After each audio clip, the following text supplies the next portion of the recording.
Now I would like to call Akash sir for teacher's talk. Good morning, everyone. Loudly, good morning, everyone. Thank you. आज national sport day, मालूम है आपको क्यों मनाते हैं हम? किसी को मालूम है नेशनल स्पोर्ट डे हम क्यों मनाते हैं? यस, लेकिन मनाने का रीजन क्या है इसके बाद मालूम है किसी को? आप जो इमेज देख रहे हैं वो किसकी है? उनको क्या कहा जाता है? हॉकी के जादूगर मेजर ध्यानचंद, जिनका आज जन्मदिन है 29 अगस्त 1905, इलाहाबाद, आज का प्रयागराज है, यूपी के रहने वाले थे।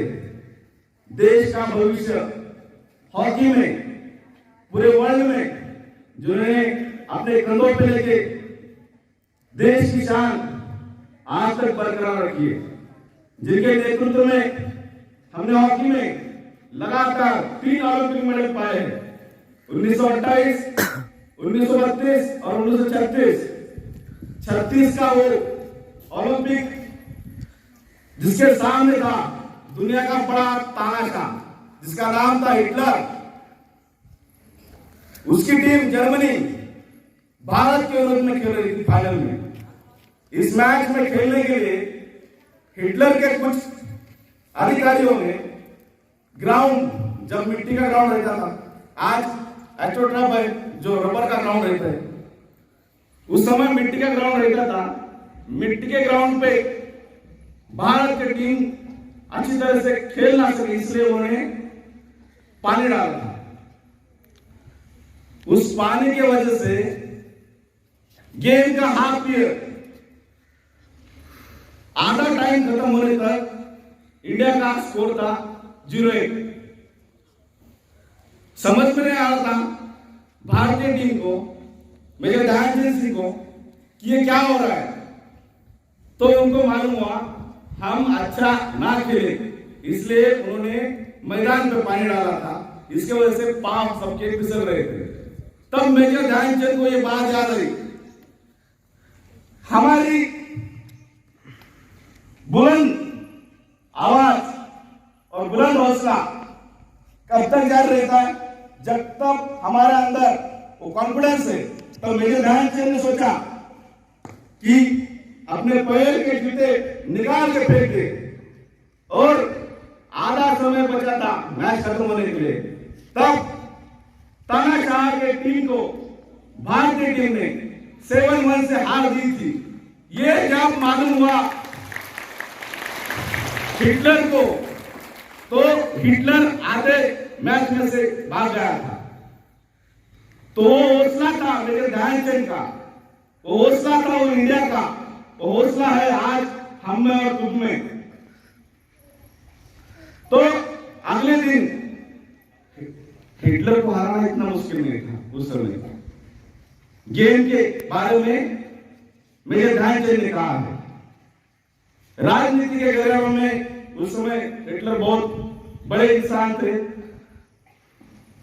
और दुनिया उस समय उनके नाम से बहुत चर्चित थी। ऐसे इंसान ने मेजर ध्यानचंद को अगले दिन बुलाया मिलने के लिए।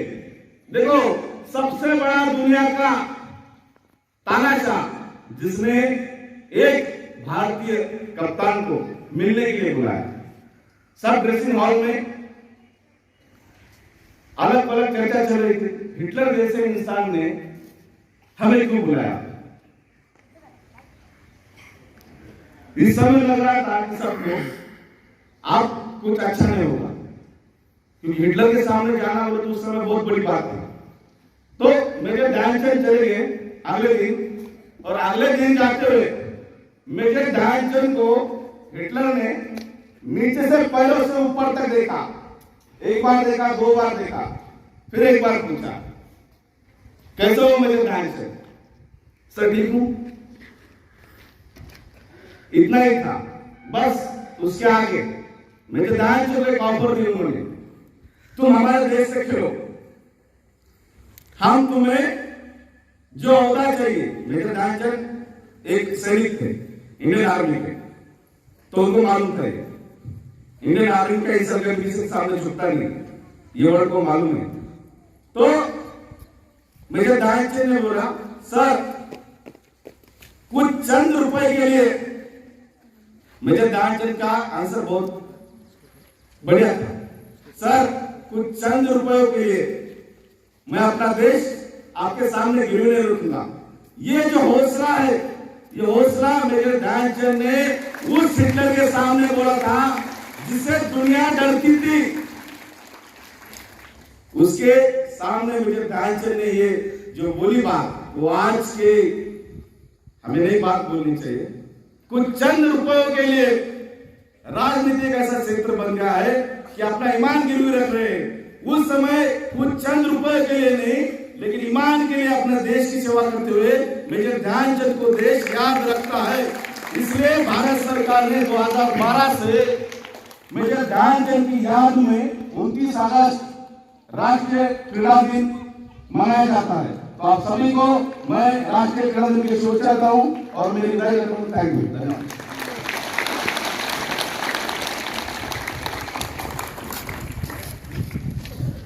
Thank you, sir, for your valuable message.